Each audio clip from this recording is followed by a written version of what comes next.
pull out a win. Ezekiel Elliott talked to reporters yesterday, highlighting the importance of momentum. I think it was a game we needed, so, I mean, I said it before, if we don't build on that, then, I mean, everything we did last week really, you know what I mean, means nothing.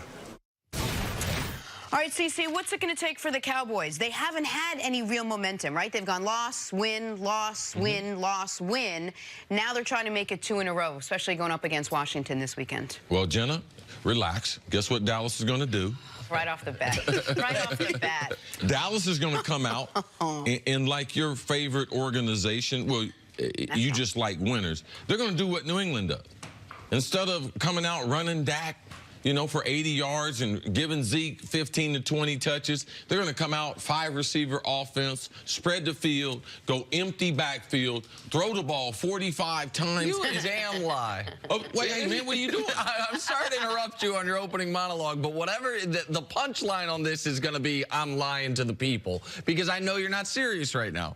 They don't have 5 wide receivers. I mean, we wish that the Cowboys would look at some of the things, and New England does it best. So, yes, I'm embellishing just a little bit. But because we know exactly what they're going to do. For them to be able to win, we know Zeke's got to touch the ball 20 times.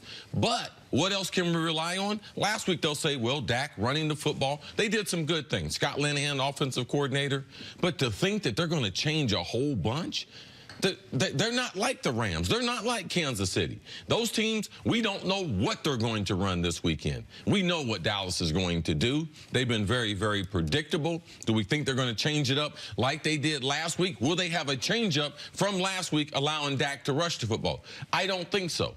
That's their way to winning. It's just a matter, can you stomach it? It's no different than Baltimore in their championship years. Defensive dominant with a running game, control the clock, win time of possession, win turnovers. And Dallas has a great defense. I haven't mentioned them yet because that's what they should be relying on. They shouldn't rely on that offense to try to be explosive. They shouldn't try to rely on 400 yards. Rely on the great defense that you have that is very, very predictable. And then Ezekiel Elliott and his greatness, which is very, very predictable.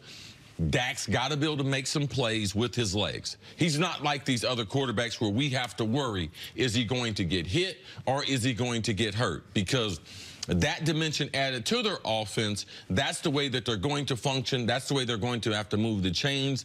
And reality is there's not much variance in what they're going to do. Washington's a team we haven't talked much about at all this year, but their statistical profile, very similar to the Cowboys.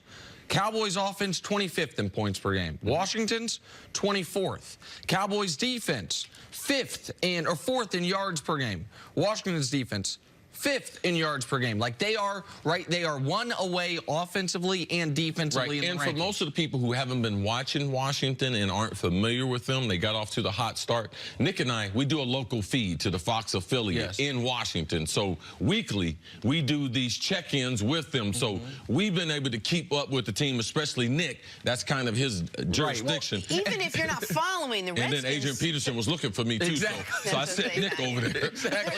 They're still in first place in the NFC East. They should know at least they're doing something right. Well, that's what I was leading to, is they had an early bye week, so they haven't played as many games as the other teams in the division, but they're 3 wins. Philly's got 3 wins, but with 3 losses. The Cowboys have 3 wins with 3 losses. Washington's sitting there at 3-2. For Dallas, this is a tremendous opportunity. So they win this week, they could be solo first place on Monday. Philly's got a very tough game against Carolina. So if the Cowboys win this week, they get to 4-3. Washington drops to 3-3. We'll see what happens with Philadelphia. They could be by themselves in first place. So how do they win this week? That's the question you asked. It is not exciting. There's nothing I can say about sexy. 5 wide receivers. It has to be, we talked about the Jaguars. It has to be the way the Jaguars want to win, but in nicer colored uniforms. It has to be the way the Jaguars want to play, but with a team the country actually cares about. A great defense, an excellent running game, and don't make mistakes on offense. Here's the most important stat. I know they're 3-0 at home and 0-3 on the road.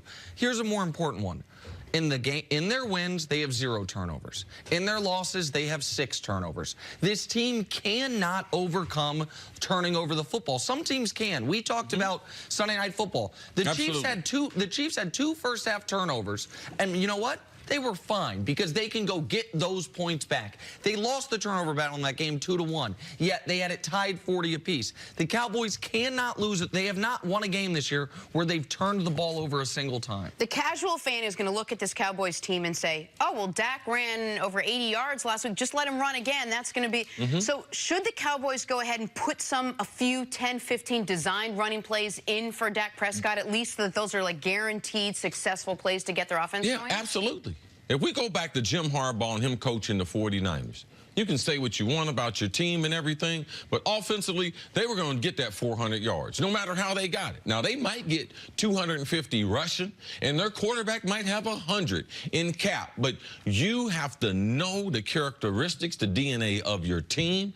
And right now, Roger Goodell, people would dispute, he says right now, as an NFL fan, this is the best time to watch an NFL game. Well, some of those teams that are throwing the ball up and down having fun. But if you're watching the Dallas Cowboys, if you're the Jacksonville Jaguars, don't get fooled by modern football. You have to play an old style. There's always going to be a few teams every year that they have to forget what's going on in the league, and they have to concentrate on what their team can do.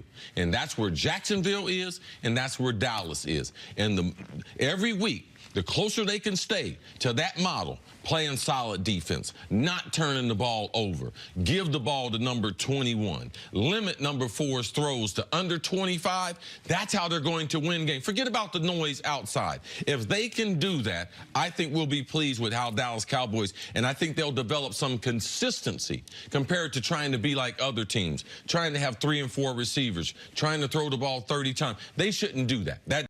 That's not their strength. And let's just see what they do when they travel to Washington this weekend. In the 14 months we've been doing this show, I think your favorite stat that I mentioned was at the beginning of last year, that Zeke's rookie year, he rushed for over 1,000 yards on first down. How telling that was, how that led them to a 13-3 record. This year, through 6 games, he's on pace for 1,200 yards on first down. Okay. Yet they're 500. They're 3-3. They already have as many losses this year as they did all of 2016. Why is that? Because he's the only part of their offense that they can rely on. He's the only part of their offense that's been consistent, and they didn't lean on him heavily enough the first 3 weeks of the year when they got off to the 1-2 start. They've leaned on him more the last 3 weeks when they're 2-1. Man, run 21 till the wheels come off. Like that is, let Zeke be in a situation. Yeah, let him eat. There you go, Jenna. Let Zeke be in a situation to where in a year from now, Chris Carter's annoyed because we're talking about Zeke holding out because he's worried about touches and workload like Le'Veon Bell. Yeah, let's do that. Because he has worked to that level. That is their path. The defense, Jalen Smith is awesome. He could be comeback player of the year this year. Yes. He could be an all-pro caliber player. Remember last year? Byron Jones, the corner, moved from safety. He could be all-pro. There's not a cornerback in the NFL that's playing better than him right now. So let's lean on those names. If it's not for Derwin James and Denzel Ward, Leighton Vander Esch would be one of the candidates for defensive rookie either. Remember last year, the story was, well, if Sean Lee's out, might as well forfeit. Sean Lee been missing. He might be back this week. He's been missing. They've been fine. The defense is great. Zeke is Zeke. If they get anything from the passing game at this point, it's a bonus. They can beat Washington throwing for 185 yards. They won last week throwing for 185 yards in dominating fashion. All right, we'll have Mark Schlereth out here in just a little bit to talk much more about this. But on the other side, let's talk some basketball. Are expectations already that high for LeBron James this season? He makes his debut tonight. Next on First Things First. Jenna actually forgot that